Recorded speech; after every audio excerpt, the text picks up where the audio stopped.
And we are live. Welcome into the Arena Multiplatform Gaming News Podcast Morning Show for Friday, May 20th, 2022. I'm your host, X-Bat, along with my co-host, Burley Burleman Gaming on Twitch. How you doing, Burley, this Friday morning? How are you? I'm tired of shit. Yeah, it's like right before we went live, you had like a 20-second yawn. Yeah. I'll do my best not to yawn on the show, but I make no promises. Okay, so if you yawn, you owe me a case of spiritual opium. That's there you go. Fair enough. Yeah. So that's the pains of living out there in Canada during the morning, where it's already Friday night here in Japan. So yeah. So what are you planning to play this weekend? My plan this weekend is to finish up 3 Houses because I'm on the last chapter, I believe. So finish that up and then try some more games on the Steam Deck. That's kind of my plan. Mine is I have absolutely no idea what I'm gonna play. It's like you get into those ruts where you turn on your console and then you just start like scrolling left and right, and it's like what am I gonna start playing now? So I get into that rut sometimes. And then you see that game and it's like, I know it's a good game, but I'm just not in the mood. Right.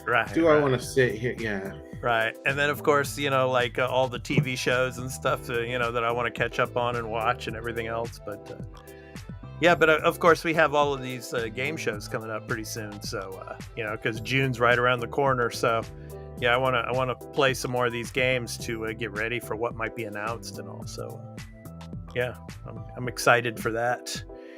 And we got a good show for you tonight, or this morning for you out there in the West. So, or if you're out here in Asia, out here in Japan, it's the evening. But anyway, we're going to talk about, Embracer Group and obviously Tomb Raider and Deus Ex were bought up by them. And we're going to talk about their stance on those 2 franchises. We're also going to talk about the PlayStation Classics now are going to have trophy support. So Burley's just throwing up his arms in joy for that because Burley has a problem with sleeping as well as a problem with trophies. So yes. So we're going to talk about that. Also, The Witcher 3 apparently. CD Projekt Red has come out with a release window for the next gen version of Witcher 3. And then, of course, Tiny Tina's Wonderlands has some more DLC, like a second DLC. And we're going to talk about that a little bit at the end of the show, towards the end of the show, that is. So anyway, let's get the coffee brewing because Burley really needs it this morning. He's like, he might actually pass out during the episode here. All of you watching out there. So so let's keep the counter going to make sure that he doesn't pass out. Come on. Get that coffee brewing, Burley. Let's get it going. All right. I was gonna say we got just before we do the coffee here, we got Pharaoh in here. Hey, saying, Pharaoh. How's it going today? It's going good. How are you? And it's going The good. Witcher 3 is the new GTA 5? Yes. Yeah. Except for the online elements, right? Yeah. So. Just you wait in the loot boxes. Oh yeah, of course. Yeah. But anyway, welcome Pharaoh in. Welcome in, man. It's good to talk to you again. So, all right, Burley, get the coffee brewing, man. Come on, let's go. The coffee's brewing. All right, come on, man. Because it's like you're gonna pass out again, and then you're gonna burn yourself. All right, we'll be right back right after this.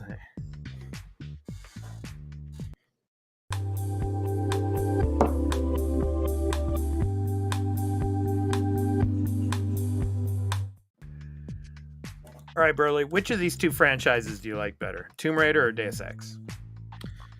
Tomb Raider. I have actually never played any of Deus Ex, but like Tomb Raider, I haven't. No, seriously, I have one of the Deus Ex games from a Humble Bundle. I just every time I go to sit and play them, I get involved into something, pulled into something else. And then Pharaoh and Jack, 40 years later, Witcher 3 and GTA 5 being re-released again for the PS14. Farrell, I will bet you a case of spiritual opium right now that there will not be a PS14. There will not be any consoles at that time. We'll definitely be in the metaverse 40 years from now, unfortunately. So, yeah. No. But anyway, so this comes from Kotaku, of course, and Luke Plunkett. So I'm going to read a little bit of this for you. So the Embracer Group, of course, bought Tomb Raider and Deus Ex and a bunch of other stuff earlier this month. Fans got excited that they might actually get to see a few more games out of these beloved series than the stingy Square Enix ever managed during its decade of neglect. Do you agree with that, Burley? It was a decade of neglect, especially for Deus Ex. Yes. Deus Ex, it was a decade of neglect because Yes. you got one game, if that. Yeah. I think they did well with Tomb Raider. You got a good new trilogy. You got a trilogy, and it was well received and everything. Yeah. So I can't say Tomb Raider was neglected. There may have not been as much output as you would wanted, but you had 3 big games for Tomb Raider. Yeah. And in a decade, that's not bad considering how long games can take to make. Yeah, and we did get the Lara Croft Go, which was like a mobile experience as well. Yeah. And then we also got that AA. What was it? The Temple of Osiris. Temple Osiris. Yeah. That was like during early PS4 era. But anyway. Yeah. So anyway, Embracer's latest financial results, the company says that after the, quote, overwhelming and positive response, end quote, to the purchases, they see, quote, a great potential, end quote, in releasing as many games and other things based on those properties, of course, referring to Tomb Raider and Deus Ex, as they can manage. So it says, after the end of the quarter, we further strengthened our development capabilities and IP portfolio by entering into an agreement to acquire Crystal Dynamics, Eidos Montreal, and Square Enix Montreal, including Tomb Raider, Deus Ex, Thief, and Legacy of Kain and other IPs. The announcement got an overwhelming and positive response.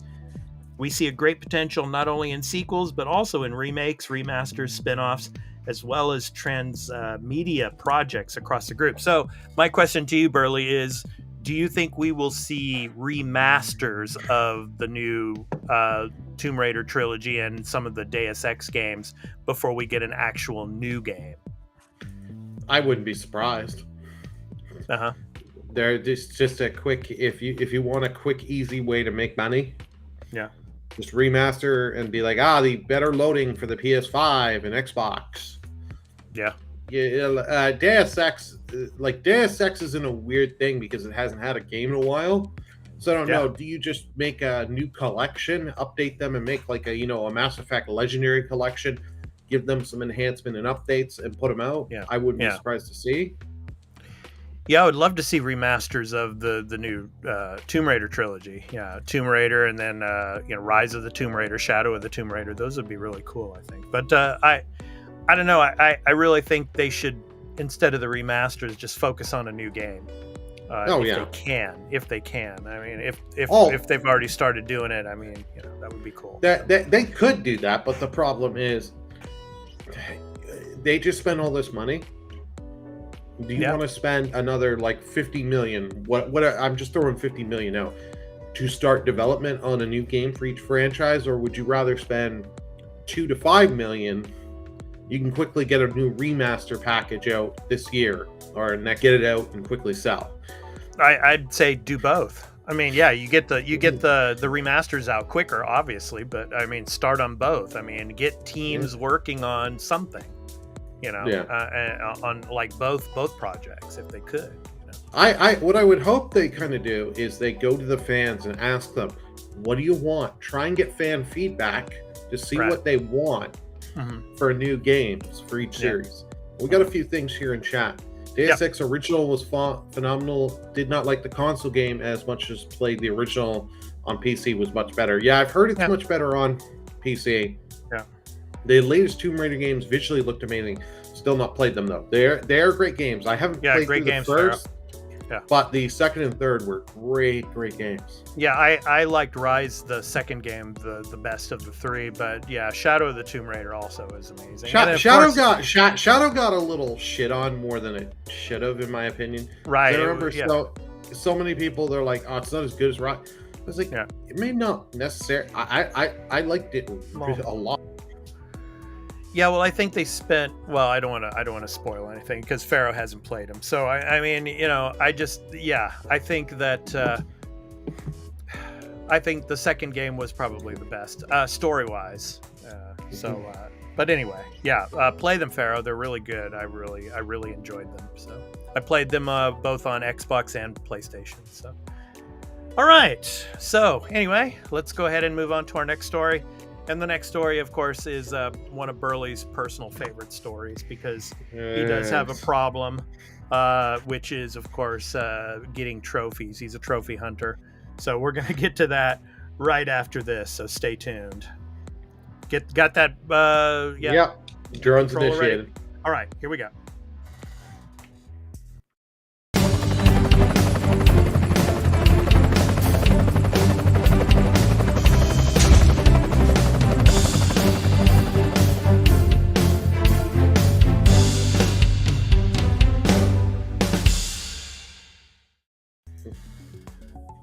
Right, so new PlayStation Plus brings trophy support to classic games, Burley. Classic games, there you go, man.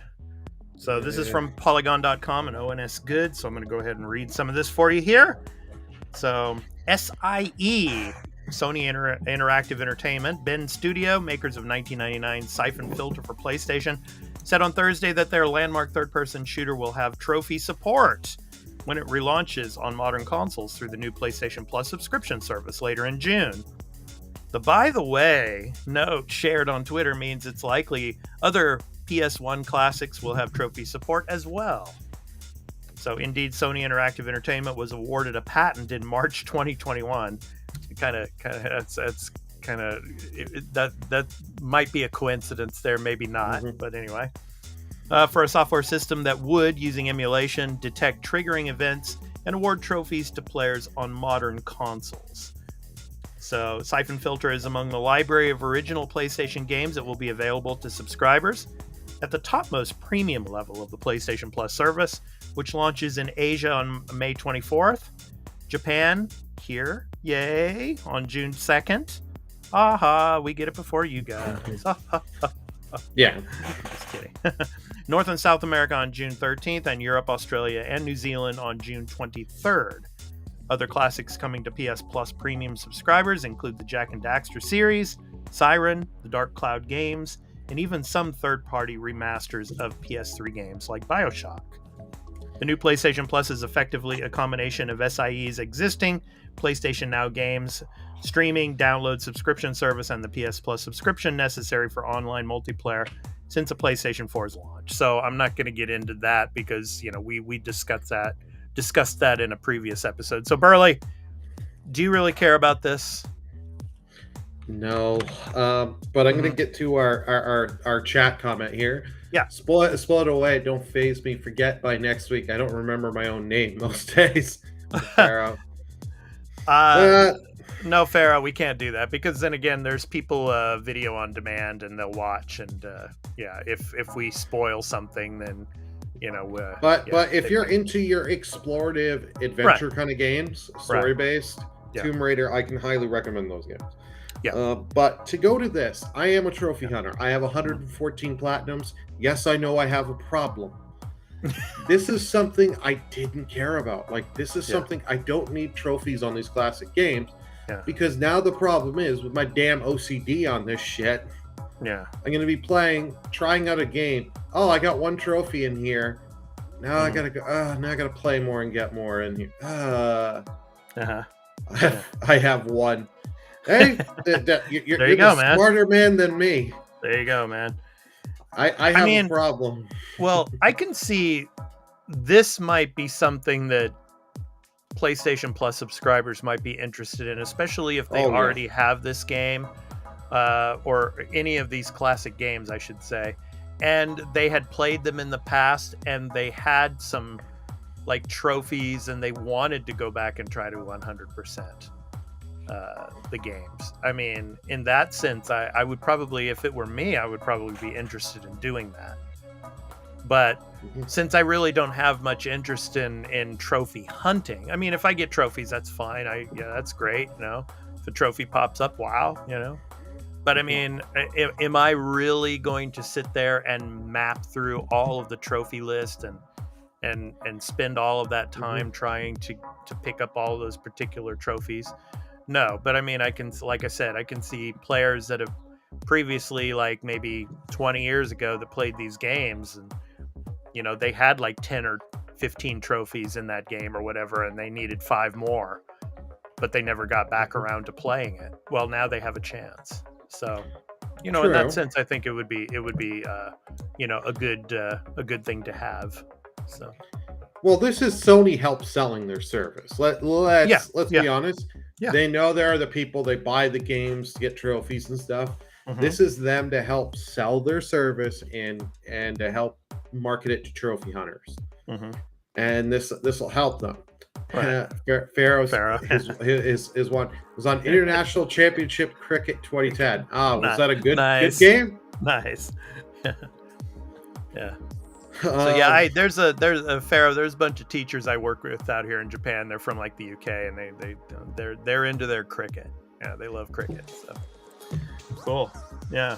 So yeah, I mean, yeah, I'm glad they're doing this. This is a service for the fans and for those that are into these classic games, like on PlayStation Portable and PS2, PS1. So yeah, man, good on them for doing this. So anyway, yeah. Pharaoh says it was not a good game, but it was a good drunken game. There you go. All right. Okay, so next up, we're going to talk about The Witcher. And apparently, CD Projekt Red is getting bold enough to give us a pretty close release window for when the next-gen version's coming out. We're going to get to that right after this, so stay tuned.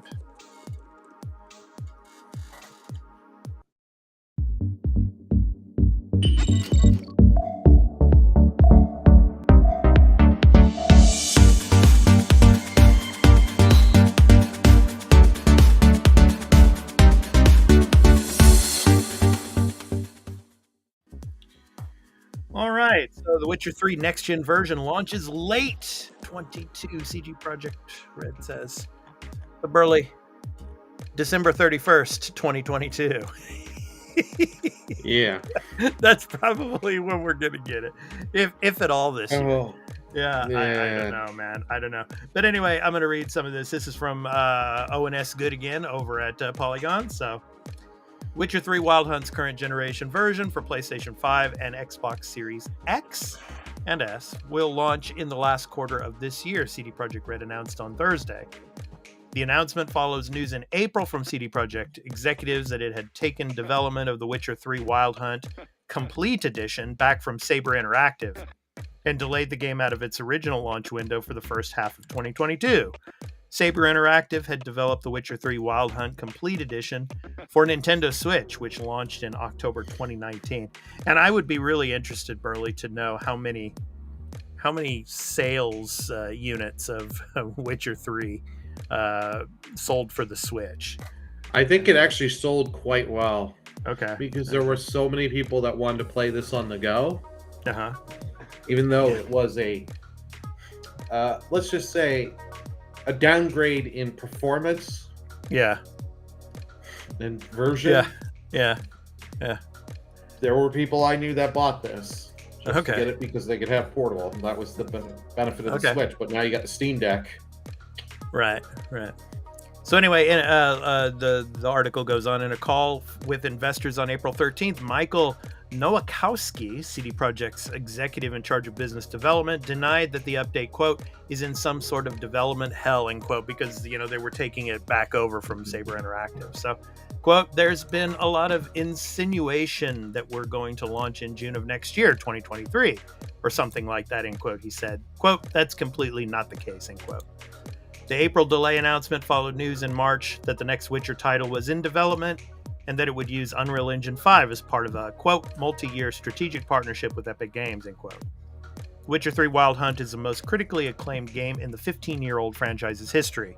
Its visual fidelity and mechanical complexity have earned it a place among the best modern PC games, including here at Polygon, where this article is being read here by ONS Good. So the complete edition is expected to have all of the expansions and downloadable content that follow The Witcher 3's launch in 2015. Burley, is it coming in 2022 at the end of the year?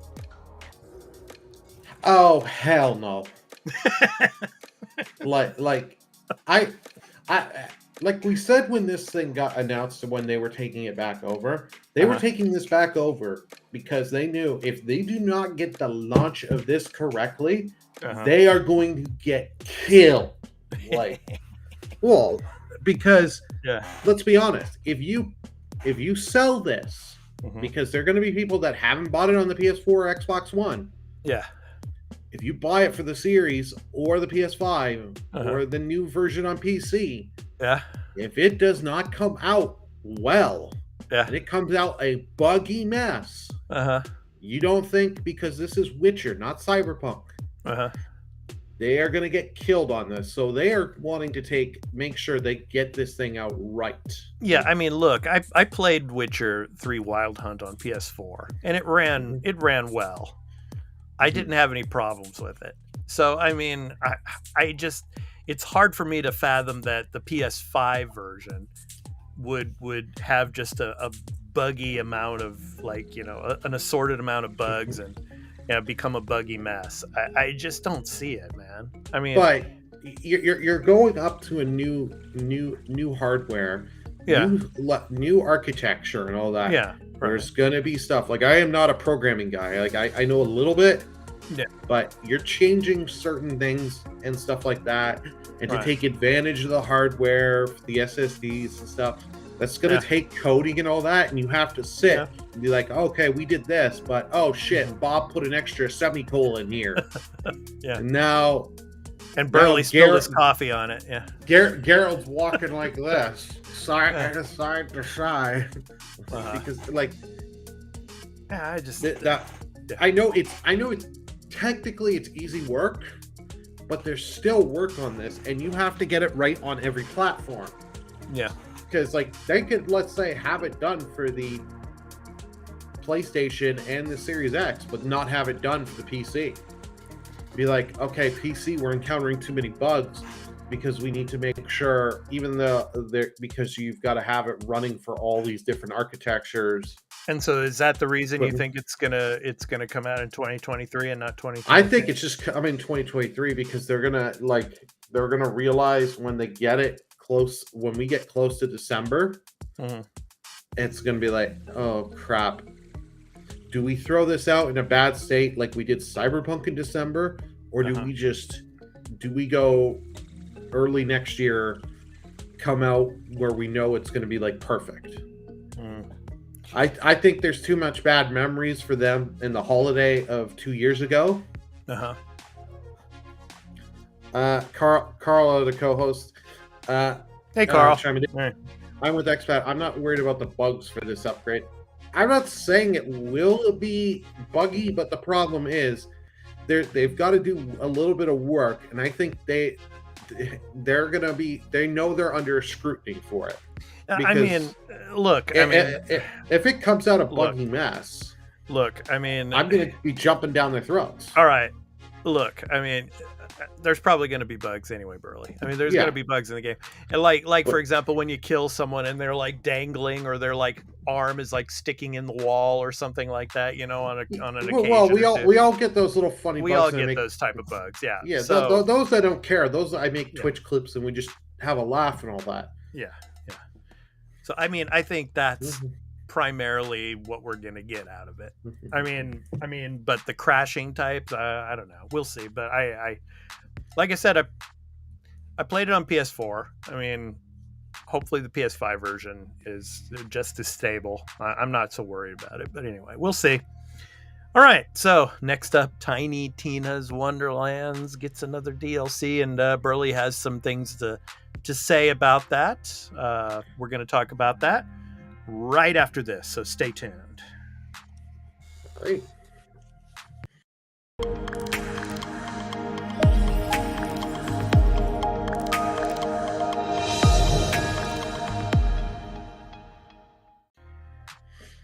All right, so Tiny Tina's Wonderland's second DLC features a witch who's a terrible cook.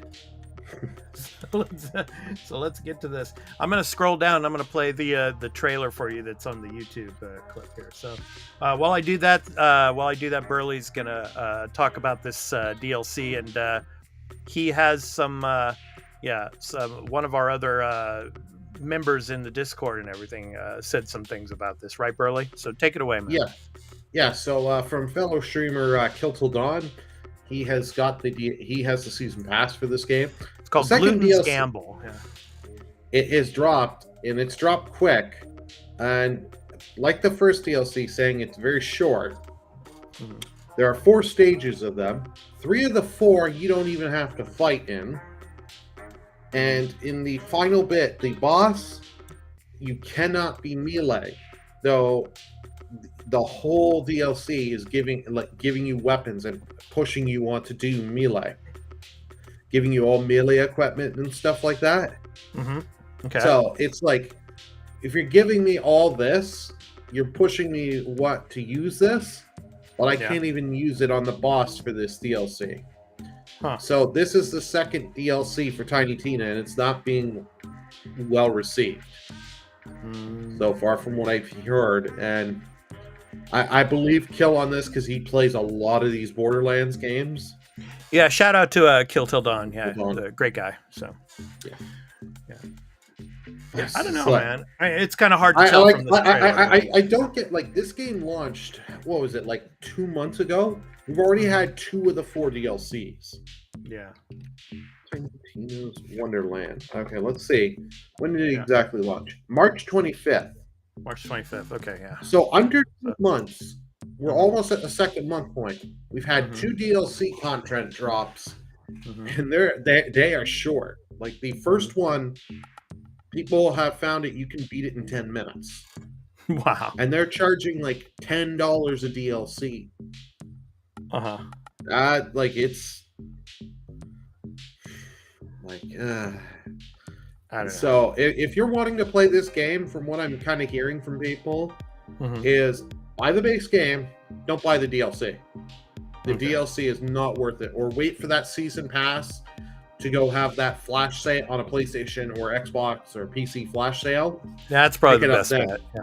That's probably the best bet. I mean, like I haven't even played Tiny Tina's Wonderlands yet. I played Borderlands 3, but and Borderlands 2 obviously, but haven't played this yet. So I don't know. Pharaoh chiming in. It seems like they're just trying to rush it on this game. No really caretaking about it. Yeah, I don't know why they're pushing the DLC so quick.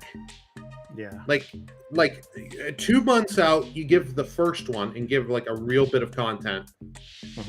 And then another month or 2 after that, get the second. You give it, like, I think they're just trying to keep this game out. Like, just keep this game in people's minds. Yeah. But it's like, it's not running over well with the community.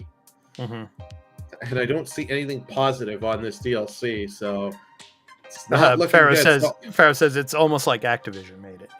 Yeah. Yeah. Okay. I hear the base game is good, but the DLC is not worth it.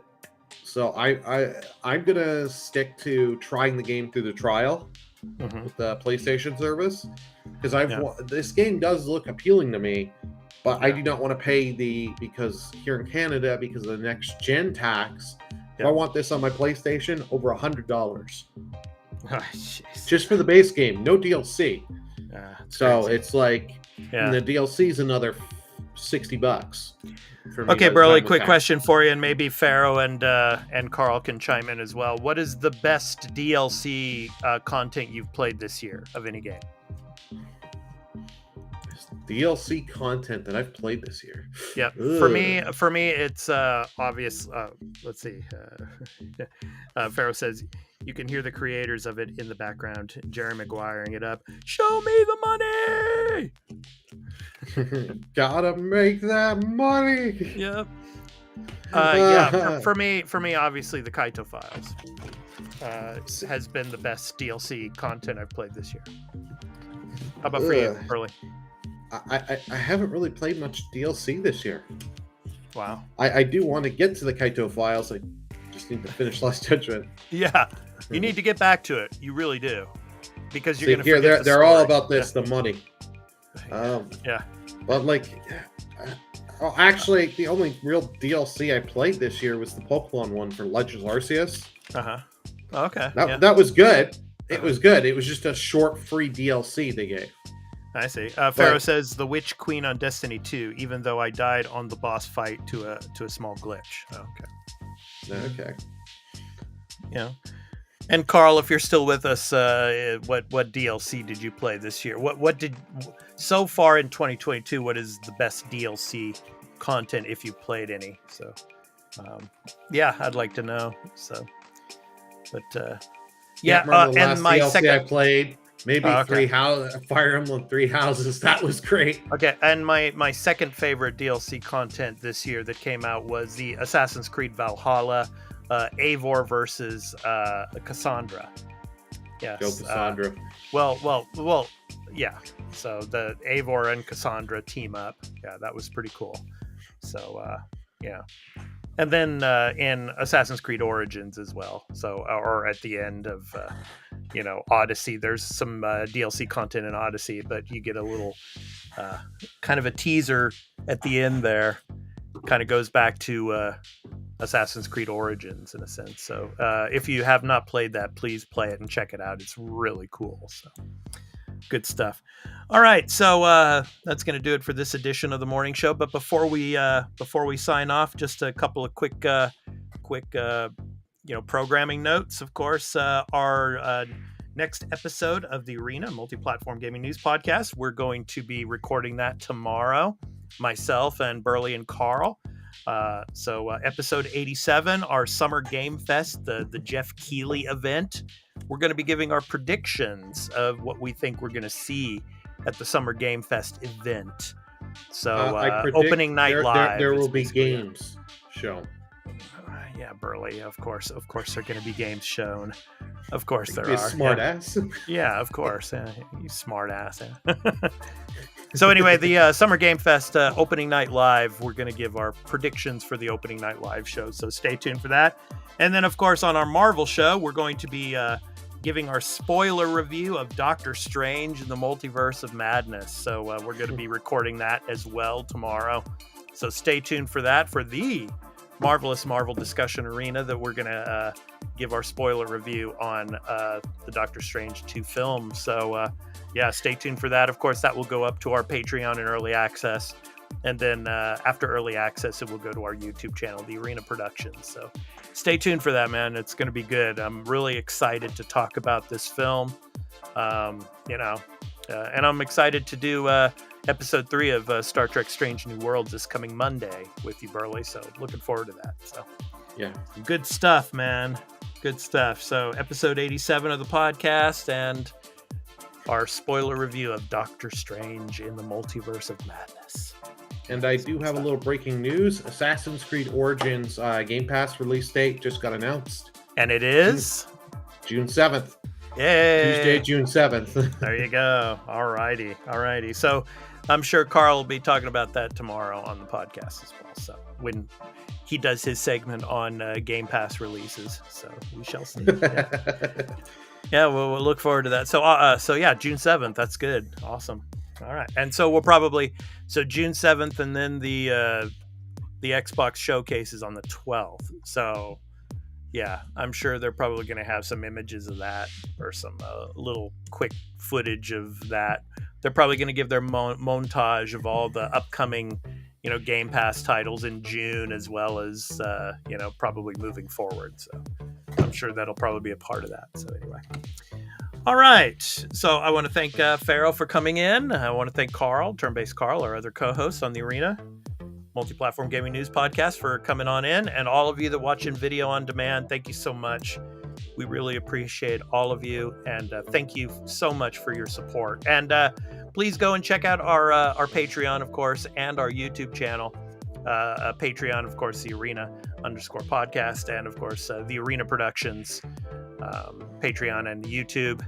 And if you watch our YouTube videos, do us a favor and watch them in their entirety to help us with view time. And of course, we are shooting towards a YouTube partner. We just surpassed 2,000 hours watch time, so we're halfway to our goal of reaching partner on YouTube. Thank you everyone so much on the support on that. We really do appreciate it. Yeah, thank you so much. And we really appreciate your support. And continue to watch us over on YouTube as well. So with that, that does it for another week of the morning show. So we will be back again on Monday for another edition of The Arena, a multi-platform gaming news podcast morning show, which is a supplemental to our main podcast. So thank you so much for watching us, whether it's on Twitter or on Twitch or on YouTube, on our YouTube channel as well. So thank you so much. So we hope to catch you in the next one on Monday. So I've been your host, Expat, along with my co-host, Burlerman Gaming on Twitch. So have a great rest of your Friday. Have a great rest of your morning. And take care. And have a great weekend and stay safe. So take care, everyone. Take care, everyone. Out. Bye. Burley, before you fall asleep, kill the feed. With pleasure. Yeah.